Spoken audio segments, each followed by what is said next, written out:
Nous sommes de retour, il est 9h47, comme à tous les lundis matins, avec le doc Paul Mann. Il est chiro, lui, mais il va vous parler de plein de sujets qui sont d'intérêt public. Comment ça va, doc? Ça va très bien, toi? Ben oui, ça va bien. Hey, question de même, ça a peut-être l'air niaiseux, là, mais moi, aujourd'hui, je vais m'installer. Moi, là, je connais un bon chiro. Il m'a donné des bons conseils. Fait que j'ai installé mon Lazy Boy sur le toit de la maison. Oh, ça, j'espère que c'est pas ton chiro qui t'a dit ça. Ben oui, mais là, très peu, il est inclinable.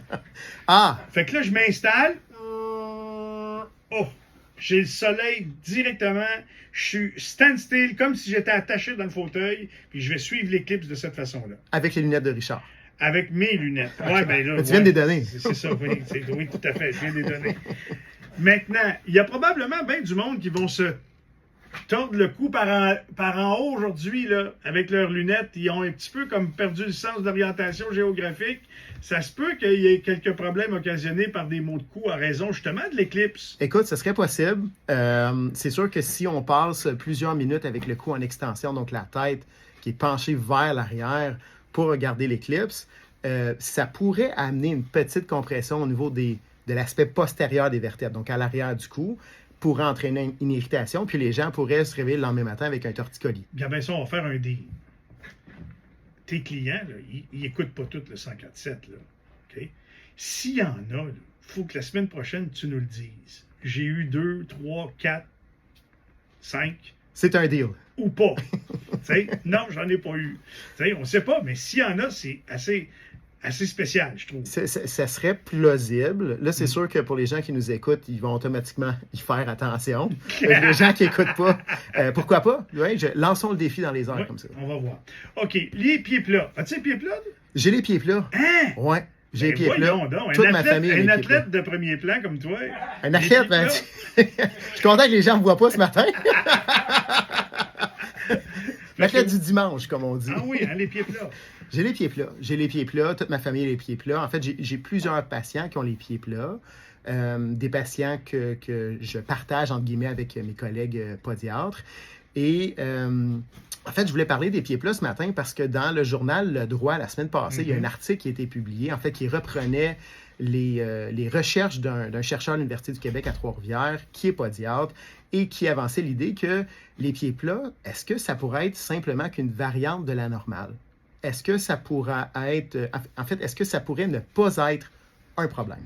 Et dans l'article, bon, il explique qu'au début du 20e siècle, des médecins, podiatres, chercheurs ont lancé le concept de ce qu'était un pied optimal, un pied normal. C'est-à-dire un pied avec des arches qui étaient bien développées, un bon alignement avec le tibia puis le talon. Et qu'à partir de là, bien, il y a une certaine crainte puis une certaine mise en garde qui a été émise auprès de la population générale que si vous avez les pieds plats, bien, peut-être que vous seriez à risque d'avoir des problèmes de santé musculo-squelettiques. C'est drôle parce que hier, en lien avec ça, j'ai appelé ma mère. Okay. Parce que je me suis dit, il me semble que j'ai souvenir que mon grand-père, quand j'étais m'avait raconté, mais ma mère m'avait raconté qu'il n'avait pas pu faire la Deuxième Guerre mondiale parce qu'il y avait les pieds plats. Puis, c'est vrai? Puis c'est vrai. Hein? Puis je suis certain qu'il y a du monde qui nous écoute. C'est vrai, j'ai déjà entendu ça. Quand on choisissait les gens, on leur posait 3-4 questions, caractéristiques physiques. Puis si tu avais les pieds plats, on ne te prenait pas. Exact. Puis je me suis dit, comme effectivement, c'est installé dans la conscience générale qu'avoir les pieds plats, ça peut être un problème. Selon ce que le chercheur présente, en 2024, on n'aurait pas d'évidence pour dire que c'est vrai. Qu'avoir les pieds plats, ça amènerait différents problèmes de santé. Ceci étant dit, j'aimerais amener un bémol là-dessus. Okay. Ce que je vois dans ma pratique, puis après avoir jasé avec mes collègues podiatres, moi, quand j'ai un patient qui vient me consulter puis qu'on remarque qu'il y a une hyperpronation du pied, bien souvent, il peut y avoir une compensation qui va remonter jusqu'au niveau du bassin. C'est-à-dire une rotation du bassin vers l'avant, vers l'arrière. Et après 10, 15, 20 ans comme ça, bien, des fois, ça peut avoir mis la table pour développer des problèmes lombaires. Je ne dis pas que c'est un lien direct de cause à effet, mais ça peut être un des facteurs concomitants qui pourrait causer ça. Ça fait plein de bon sens. C'est comme quelqu'un qui a une mauvaise posture avec les pieds ou qui a un pied désaxé, puis des fois, vous allez prescrire des prothèses pour aider quelqu'un à être plus droit. Ben, ça revient à la même chose un peu. Exact. Là où l'article, je trouve que c'est positif, où il veut s'en aller, c'est de faire attention au surdiagnostic. OK. Parce que souvent en clinique, que ce soit en chiro, mais ailleurs, les gens gens vont voir un pied qui semble être plat, puis tout de suite, on va dire, ah, ben, vous avez un pied plat, vous avez besoin de tel traitement. Ben, c'est pas tout le temps vrai. OK. Tu sais, des fois, les gens vont avoir un pied plat, ben, c'est simplement parce qu'ils ont beaucoup de matière adipeuse, beaucoup de gras dans l'arche plantaire, mais au final, l'arche plantaire est quand même bien développée. OK. D'où l'importance, puis là, je vais faire une belle passe à mes collègues Je savais pas que podiatres. tu peux avoir autant de gras dans le pied, mais en tout cas. En fait, un autre bon exemple, les bébés naissants. OK. Un bébé, quand il regarde le pied, souvent, le pied va être parfaitement plat, Mhm. mais parce qu'il y a beaucoup de gras au niveau du pied. Puis à force que l'enfant se développe, qu'il apprend à marcher, ben là, les arches commencent à se former. Je comprends. OK. Fait que si vous avez le moindre doute sur vos pieds plats, ben, le professionnel de la santé qui est indiqué pour ça, bien sûr, c'est le médecin podiatre. C'est lui qui est formé à l'université pour prendre en charge le pied au complet. Nous, en chiropratique, on peut faire toutes sortes de manipulations pour les pieds, traiter des fascites plantaires, tendinite du tendon d'Achille, blocage au niveau des os du pied. Parce que quand on est pied plat ou on a une mauvaise posture ou on a un problème avec ça, ça peut causer des problèmes ailleurs, puis c'est là peut-être que vous allez devoir intervenir. Exact. Ça peut remonter la chaîne, que ce soit le genou, la hanche Mhm. et le bas du dos. Donc, un article bien intéressant. J'ai trouvé ça bien. Wow. Ça soit même Wow. dans le journal Le Droit ici en Outaouais, chez nous. Ben, tant mieux, tant mieux. Puis ben là, au moins, on a abordé la question. Puis il y a peut-être des gens qui vont se reconnaître dans tout ça. Puis peut-être que si ça fait longtemps que vous avez les pieds plats, peut-être que ça ne serait pas une mauvaise idée de consulter votre podiatre, mais peut-être aussi que lui va vous référer à Nicolas, évidemment.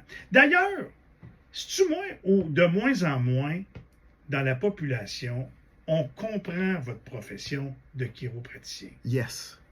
Ça fait plaisir d'entendre la question ce matin. Puis un des exemples, encore une fois, la semaine passée, un article dans le Journal de Montréal où on faisait, je dirais pas la une, mais on faisait les manchettes pour les bonnes raisons. Une patiente qui s'est retrouvée sans médecin de famille, comme plusieurs patients au Québec, malheureusement. C'est pas la faute des médecins, puis on parlera pas de Non, on tout ça n'embarquera ce pas matin. là-dedans. Oui. Mais cette patiente-là avait une patiente pédiatrique, donc une jeune adolescente, avec des gros problèmes de dos, pas de suivi, se ramasse chez le chiro, prend une radiographie, se rend compte qu'elle a un spondylolisthésis. Ça, pour les gens qui nous écoutent, c'est quoi? C'est une fracture d'une vertèbre au bas du dos et la vertèbre a ensuite glissé vers l'avant. Et cette patiente-là avait commencé à développer des symptômes neurologiques, avec des engourdissements, de la perte de force, qui a fait en sorte que dans les journées qui ont suivi, a subi une intervention chirurgicale d'urgence. Grâce à un chiro. Grâce au chiro, à une collègue en fait de Montréal qui a pu diagnostiquer au bon moment. Bravo. Fait que voilà. Bravo. OK, ben si jamais il y a des gens qui veulent vous rejoindre, vous appelez et dire hey, il a l'air cool, ce docteur-là. Je vous le confirme, il est cool. Comment on fait pour vous rejoindre? chiroalinea.ca. Merci beaucoup. Merci à toi. À la semaine prochaine. Yes. 9h55, on s'arrête là.